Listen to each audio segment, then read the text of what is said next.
Hi everybody, Brian here once again. It's Sunday and it must be 5 o'clock on Sunday. That's Wales time. We talk about Greenwich Mean Time or London time. I'm telling you, that's Caerphilly time. That's Wales time. Yeah, it is time for our live premiere on YouTube of our Sunday worship and teaching time. Thank you once again for joining us here on YouTube, as you can anytime.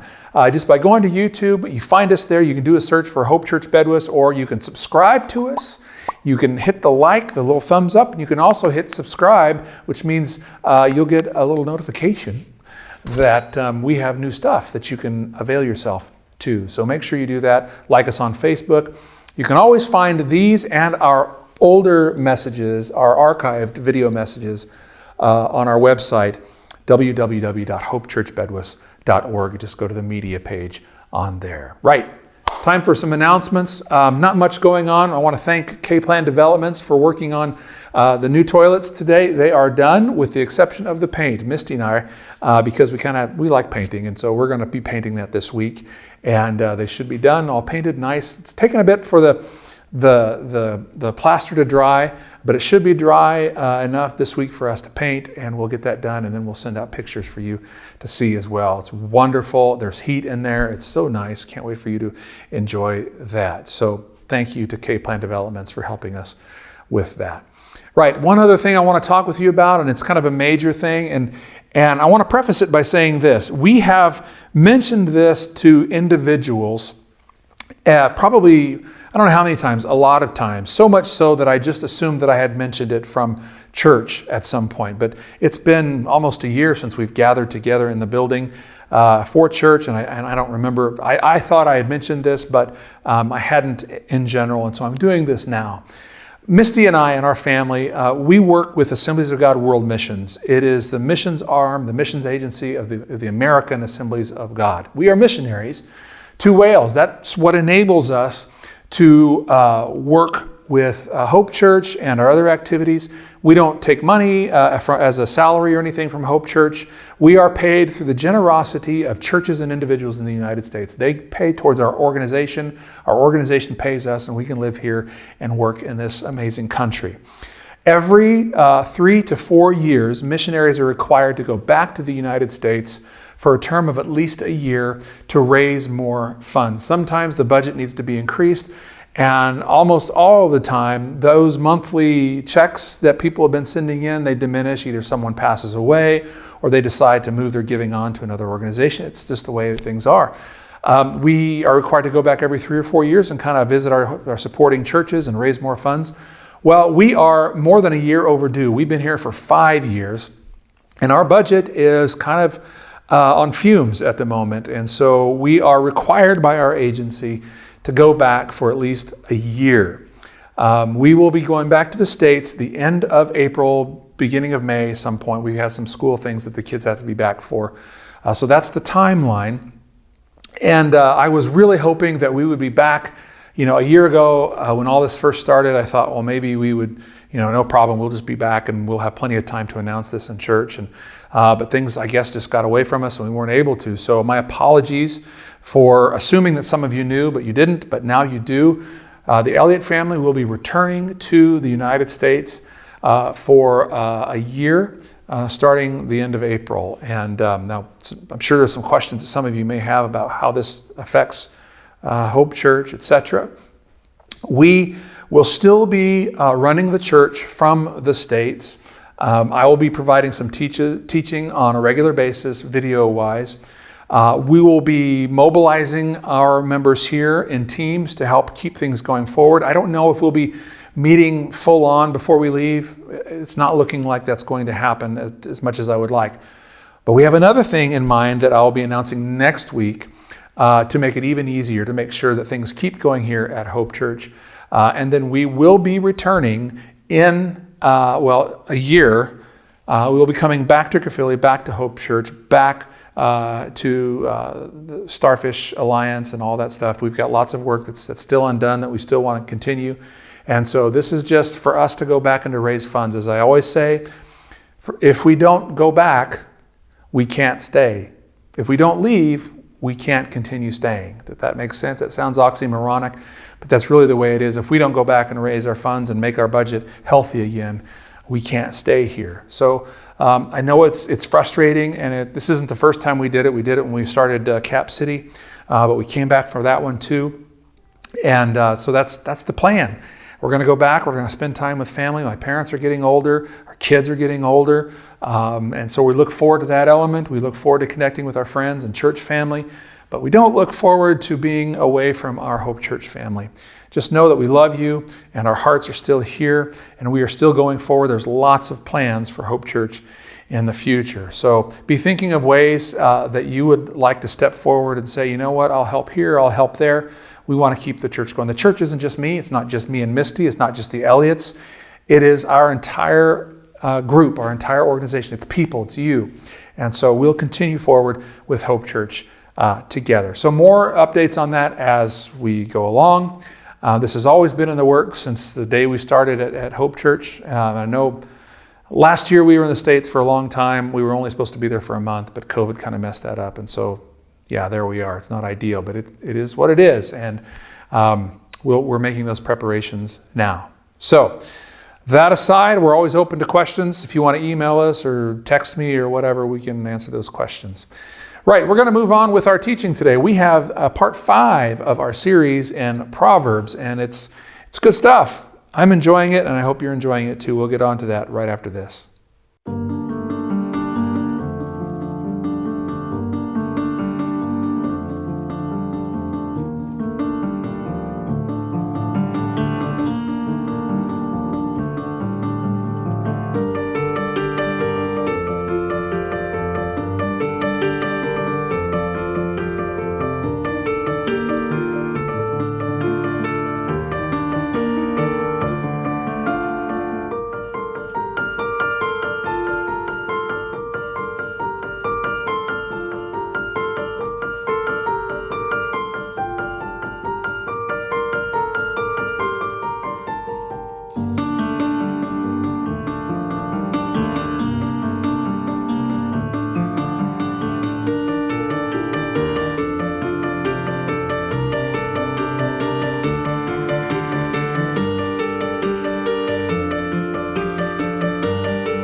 the time to worship.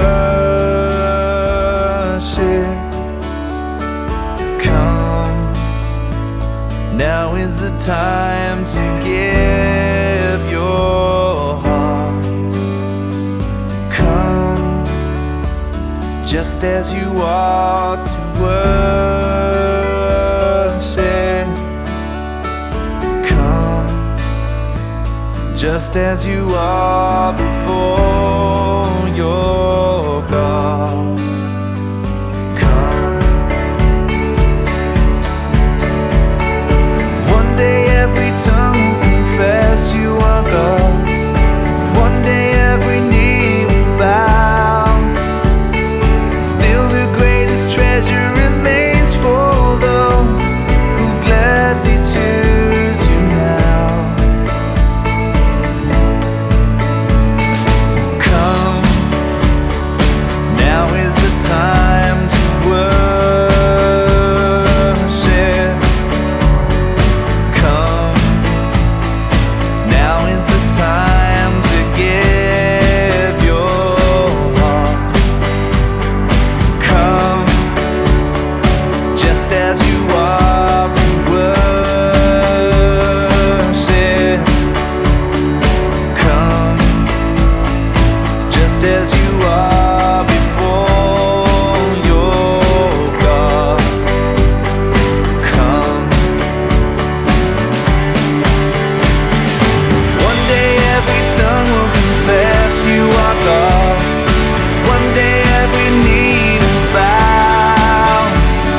Still the greatest treasure remains for those who gladly choose you now. One day every tongue will confess you are God.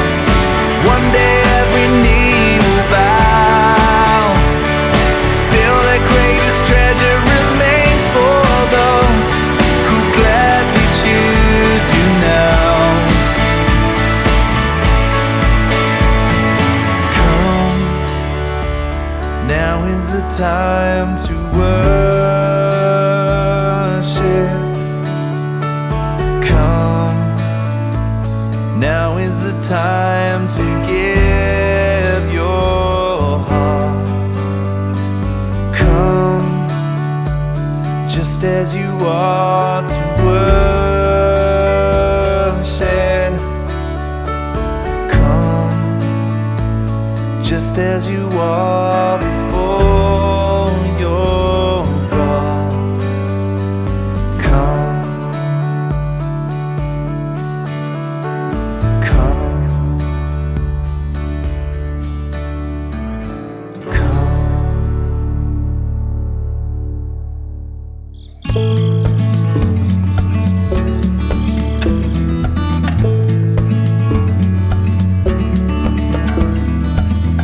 Hello everyone! You may wonder why we are dressed as if we are going on a trip.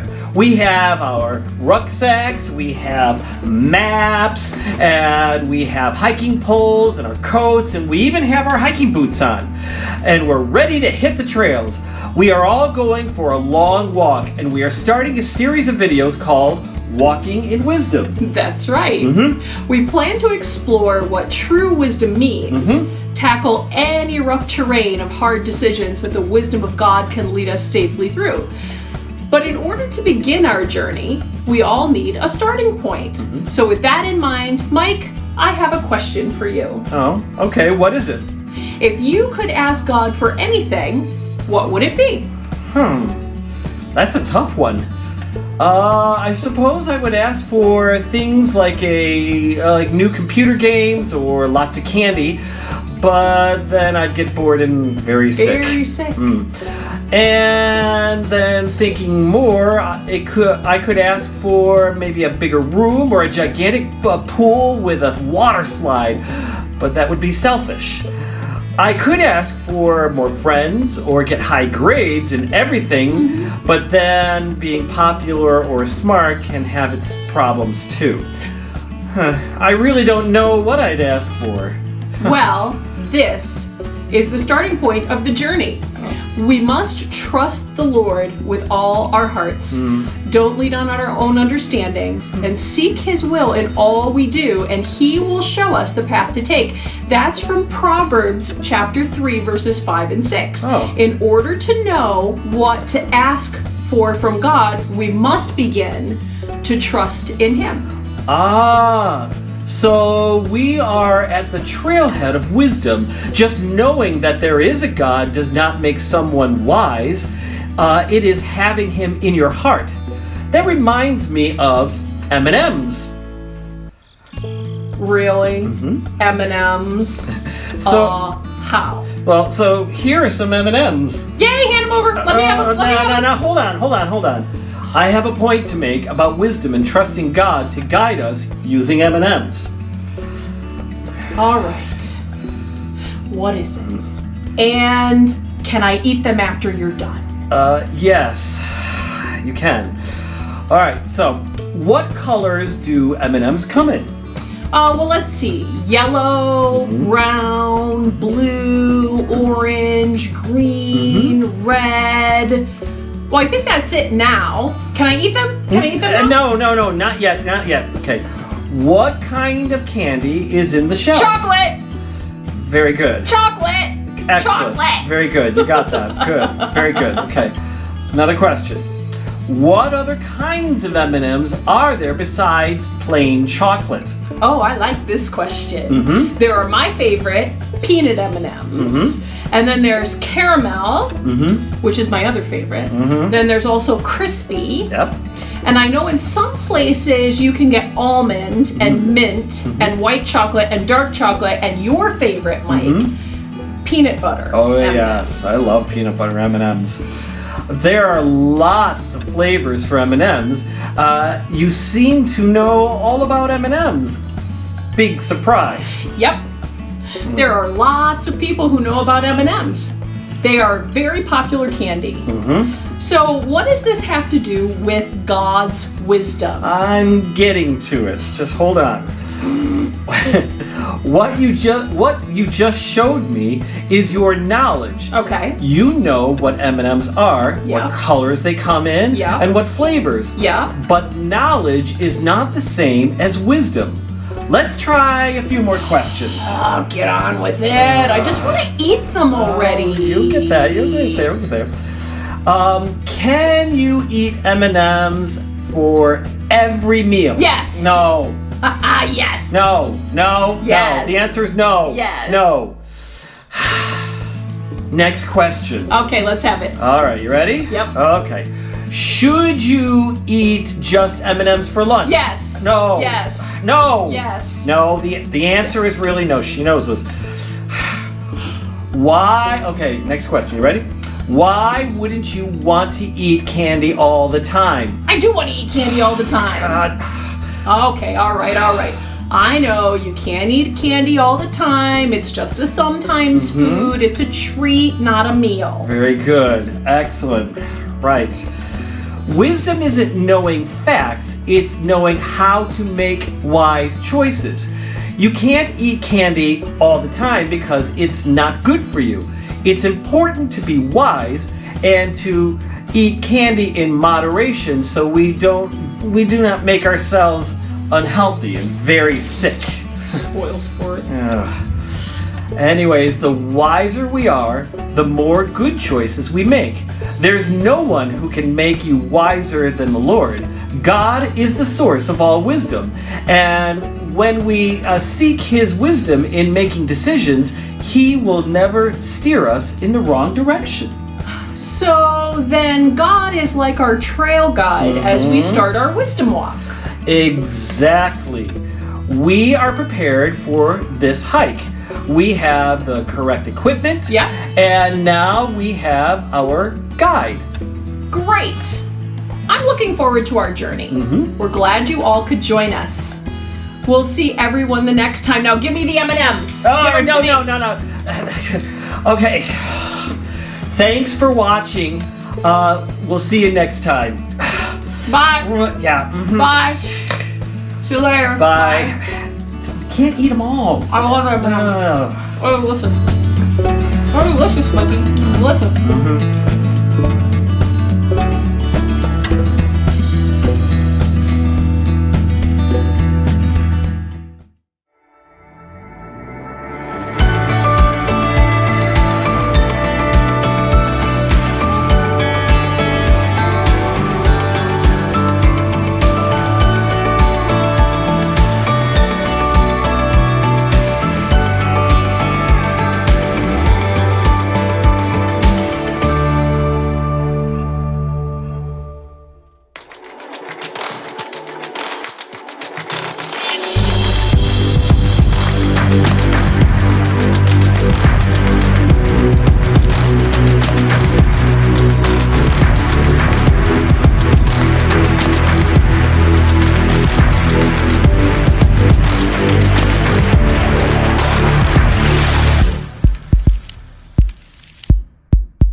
Every few years or so, a movie comes out that has such a deep, profound, and complex story that it remains in the culture many years, perhaps decades, after it first hits the screens.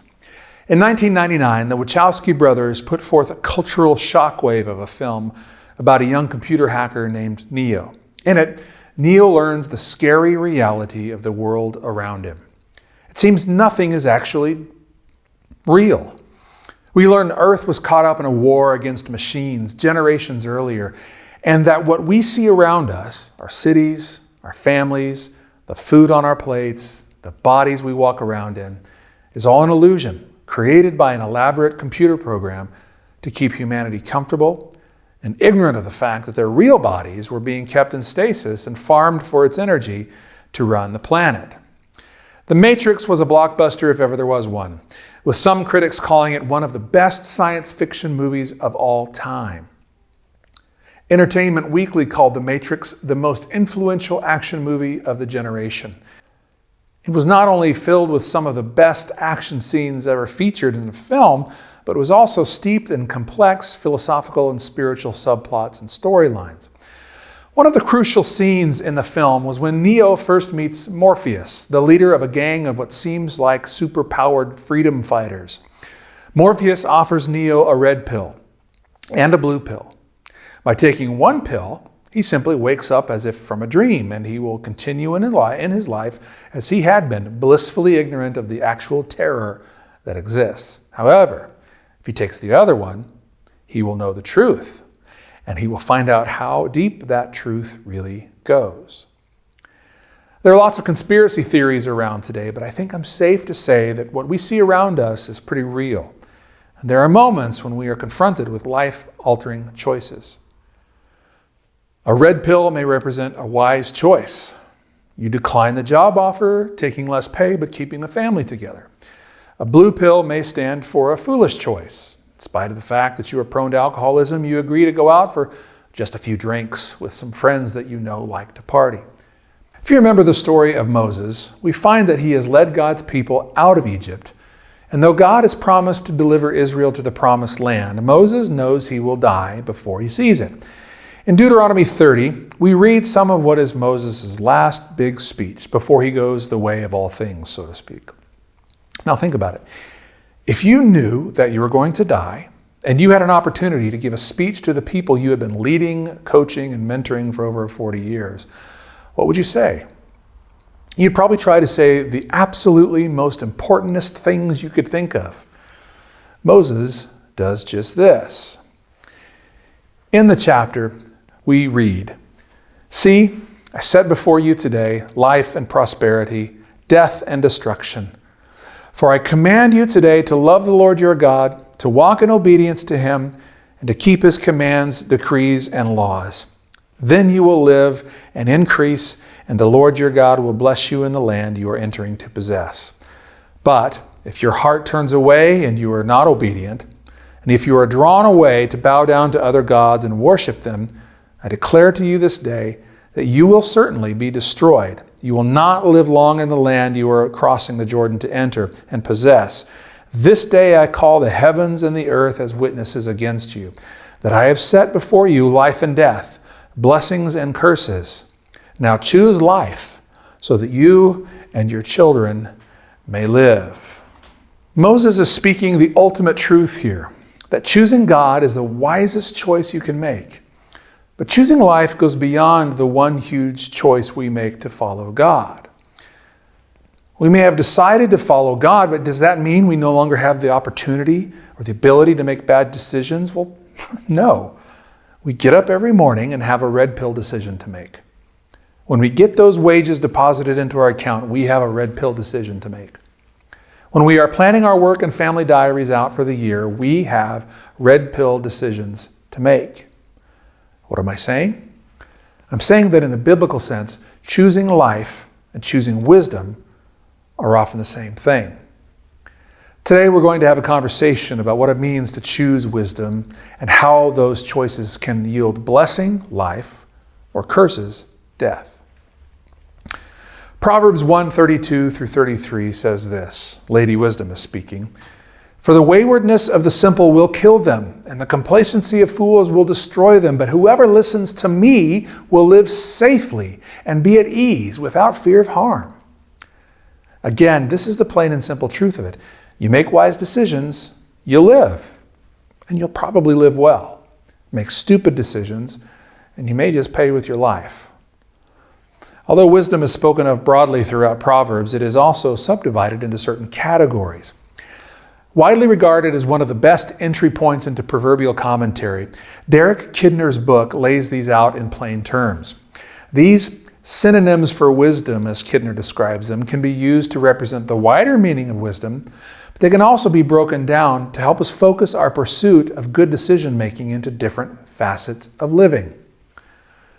First one, so to speak, instruction or training. What comes to your mind when I say the word training? Sweat? Breathlessness? Fatigue? This is exactly the image we should have in mind when we read the instruction of training and in the book of Proverbs. I remember when I was in high school and played football, the American football, and before the school term would start, in the fall, we would have what were called two-a-days. About a week or two before school would start, we would get in the hot August summer of Kansas, and we would have practice, or training as you would call it here, twice a day, once first thing in the morning and once in the evening. And we would kill ourselves with training for football.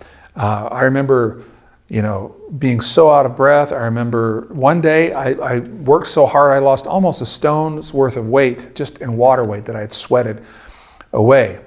Solomon begins the whole book of Proverbs by saying that these sayings are for gaining wisdom and instruction, for understanding words of insight, for receiving instruction in prudent behavior, doing what is right and just and fair. We are training for a wise heart and mind. Training takes work. True to rights, anytime you go about training or working, you're setting yourself out to be challenged. I mean, think about it. What kind of physical trainer would sit with you in the gym and say, you know what? You've already done one set of those weights. You did them last week too. Let's skip the rest and move on to snack time. Or, you know what? You really look great already. I mean, fat is healthy. You could be a fabulous plus size model. That would lose you a job as a trainer quick. No, a good trainer would bust your chops. Come on, you softy. You can do one more set, one more press up, or hey, put down that wagon wheel, that biscuit, that bag of crisps. What, you want to die early? As Kidner details, there is a strong element of correction and reproof involved when we are training for wisdom. For example, Proverbs 24:32. I applied my heart to what I observed and learned a lesson from what I saw. Proverbs 3:11. My son, do not despise the Lord's discipline and do not resent his rebuke when the Lord is busting your chops, as we say here. Proverbs 6:23. For this command is a lamp, this teaching is a light, and correction and instruction are the way to life. This word discipline implies that we have to sweat and work to gain wisdom. It's where we get the word disciple. If we want to be a disciple, the word assumes that we understand it's going to be a lot of work. Being a disciple of wisdom, a disciple of Jesus, takes work. Paul writes in 1 Corinthians 9, do you not know that in a race all the runners run, but only one gets the prize? Run in such a way as to get the prize. Everyone who competes in the games goes into strict training. They do it to get a crown that will not last, but we do it to get a crown that will last forever. Therefore, I do not run like someone running aimlessly. I do not fight like a boxer beating the air. No, I strike a blow to my body and make it my slave, so that after I have preached to others, I myself will not be disqualified for the prize. Moving on to the next facet of wisdom, we look at understanding and insight.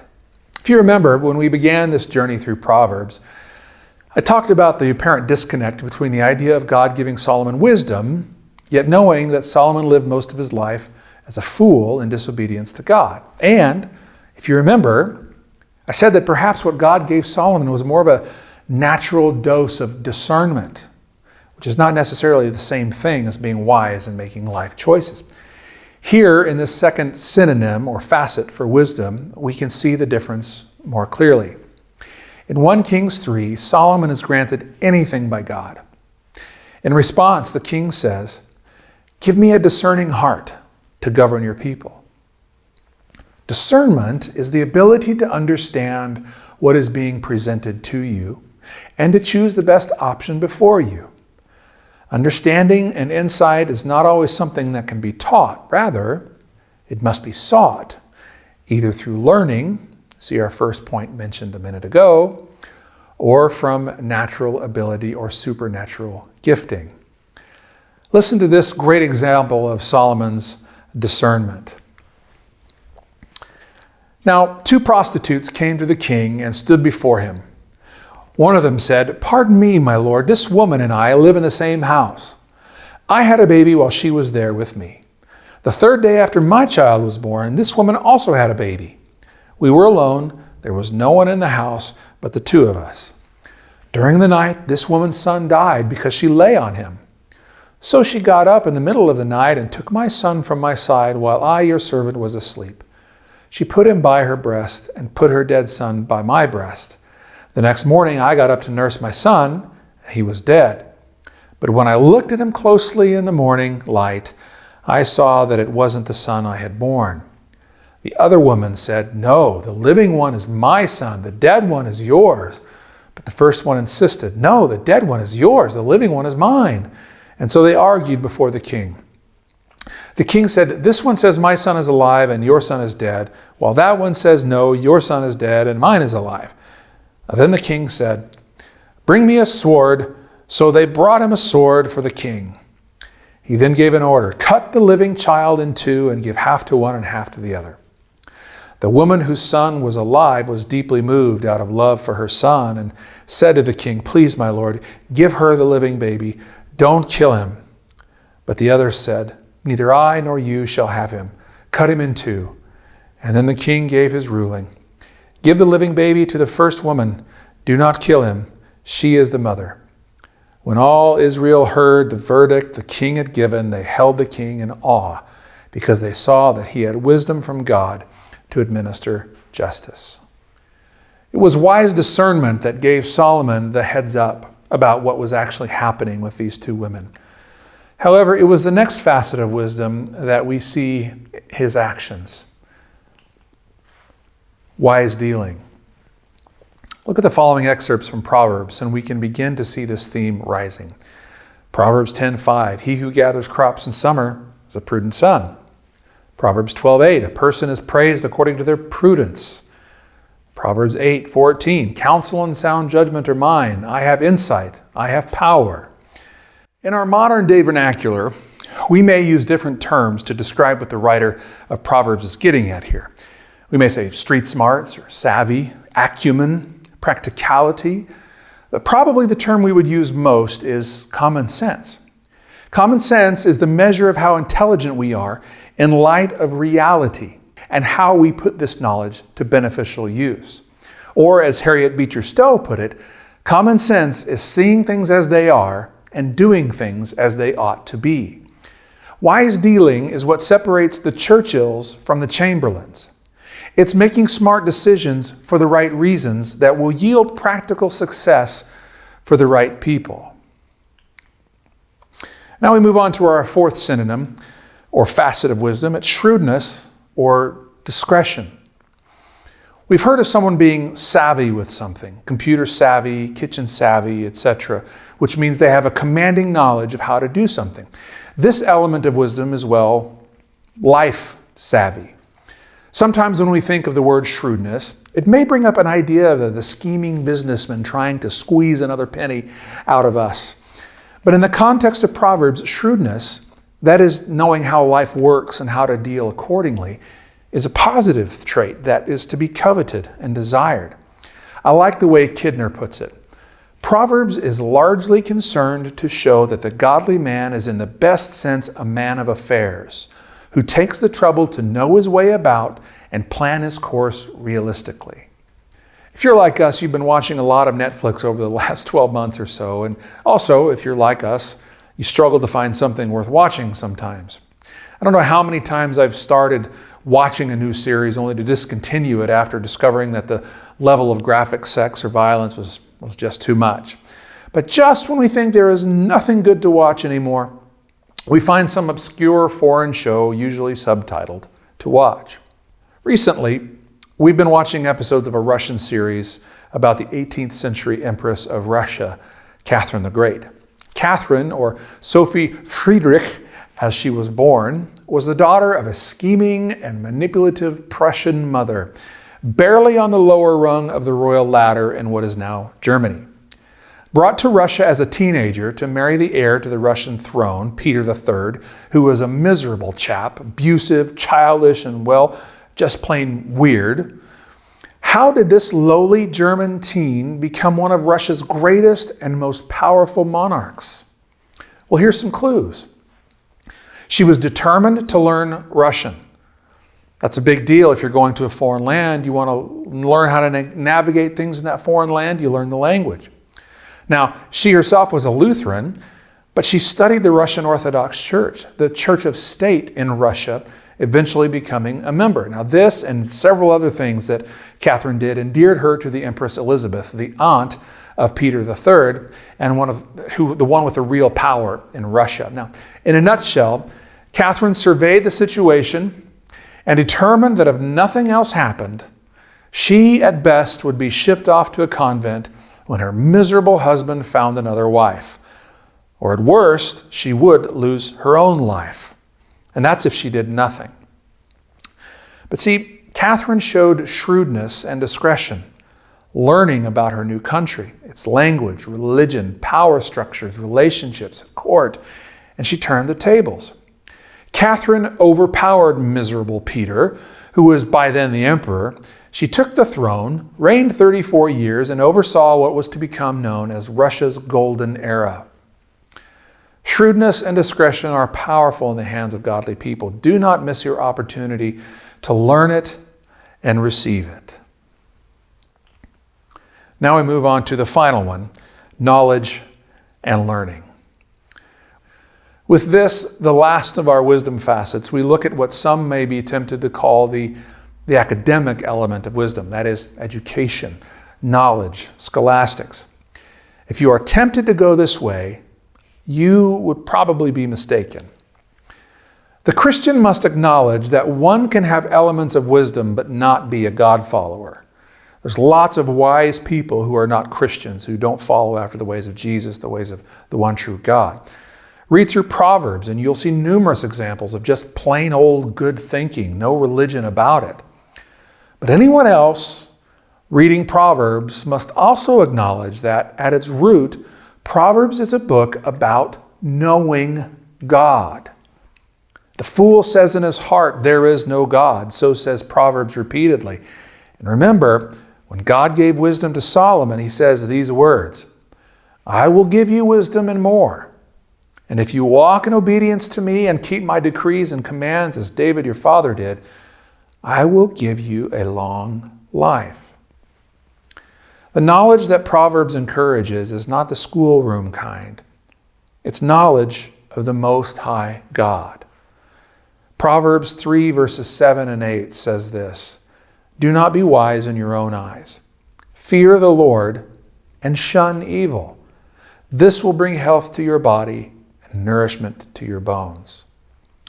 So when we're talking about knowledge and learning, or when we're talking about Proverbs, teaching about knowledge and learning, the implications are the knowledge that is most important is the knowledge of God. This is the knowledge that we should seek first and foremost. And learning is not just an activity. Learning is a state of mind. It's a state of humility that we are constantly placing ourselves in as followers of God, that we always have something more to learn. Wisdom, knowledge, discernment, all these things, understanding, insight, wise dealing, shrewdness, discretion, all of these things come to the person who is willing to learn them by coming to a knowledge of the Most High God. So to recap, there are 5 elements of wisdom that come to light in Proverbs: instruction and training, understanding and insight, wise dealing, shrewdness and discretion, knowledge and learning. While there is some overlap between them, each of these can stand on its own as a synonym for wisdom. The moral of this story, if I can put it that way, if you want to know how to successfully navigate this life and on to the next life, seek the wisdom that Proverbs is offering.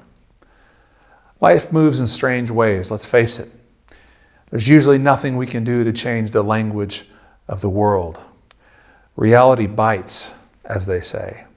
We can force our way through life, relying on our own feelings and opinions. But if we don't seek advice from someone higher, more knowledgeable, and with ultimate perspective, we are bound to be the author of our own demise. There's a way that appears to be right, but in the end, it leads to death. If that sounds familiar, if that sounds wise, it should. It comes from Proverbs 14, verse 12. I like the way St. Paul the Apostle puts it in Ephesians 5, and I'll close with this. Be very careful then how you live, not as unwise, but as wise, making the most of every opportunity because the days are evil. My friends, the stakes are very high. Prosperity or poverty? 50 years married or acrimonious divorce? Favor with neighbors or fighting with family? The stakes rise even beyond these things as our eternal experience relies on our having wisdom as well. Heaven or hell? Having the blessings of God or the wrath of God? Some watching right now may need a reminder that the first lesson of wisdom is that we find it from our Creator. And there is only one way to approach the Creator, through His Son, Jesus Christ. Come to Him today. Jesus Himself, God in the flesh, walked this earth. And He said to us then, and the words carry over today, "Come to me, all you who are weary and heavy laden, and I will give you rest." Jesus says, I can tell you of a way to God. He says, I am the way to God. I am the way, the truth, and the life. No one comes to the Father but through me. The first step of wisdom, the first wise choice that maybe some of us can make today is to say yes to Jesus, turning away from our own opinions and our own feelings and saying, Lord, you're the one that calls the shots. Let me follow you. And He will. Make that your prayer today. I'm going to close in prayer for us. Lord, thank you for the magnificent gift of wisdom that you promise to us, not only its attainment, Lord, but you promise its availability. You say that it's there. All we have to do is ask for wisdom. All we have to do is to ask for an audience with the Father, and you will give it to us. And the only way and the best way and the way for us forward to attain that audience with the Father is through Jesus Christ the Son. I encourage, if there's anyone out there right now, Lord, I just want to encourage them to come to you to boldly step forward and say yes to you, Jesus. Thank you. If you made that decision today, if you said, you know what, I want to take my first wise step, my first step in the journey towards wisdom by following Christ, send me a message, will you? decision@hopechurchbedwas.org. I'd love to hear from you. Thank you for joining us today on this message about wisdom. We'll see you next week.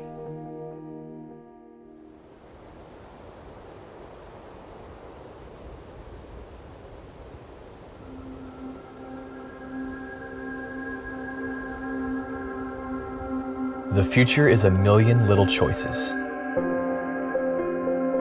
Practice or play video games. 2 hours in the gym or 2 hours at the movies. A little extra work or a little extra play. Reconcile or let the sun go down on your anger. Get up or push the snooze button again. Take a potential client to the game, or take a kid from a broken home. Spend that bonus on yourself, or give it to a ministry that reaches out to pregnant teens. If we could get a picture of the future, if we could jump ahead 10, 15, 20 years, and see the accumulation of our decisions, the chain of events we set in motion, how differently would we live today? How would we choose to spend our time? What would we walk away from? How would we treat the people around us? What would we choose to pursue with passion? Where would we choose to invest our skills and our resources? Your future is a million little choices, and it starts today.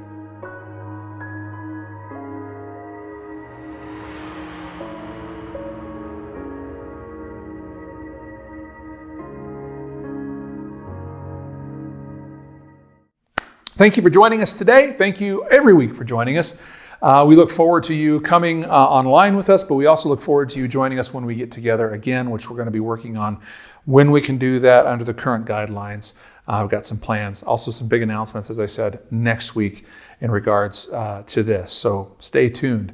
Thank you for joining us. I want to encourage you, our church people, to stay connected with each other, keep calling each other, encouraging one another.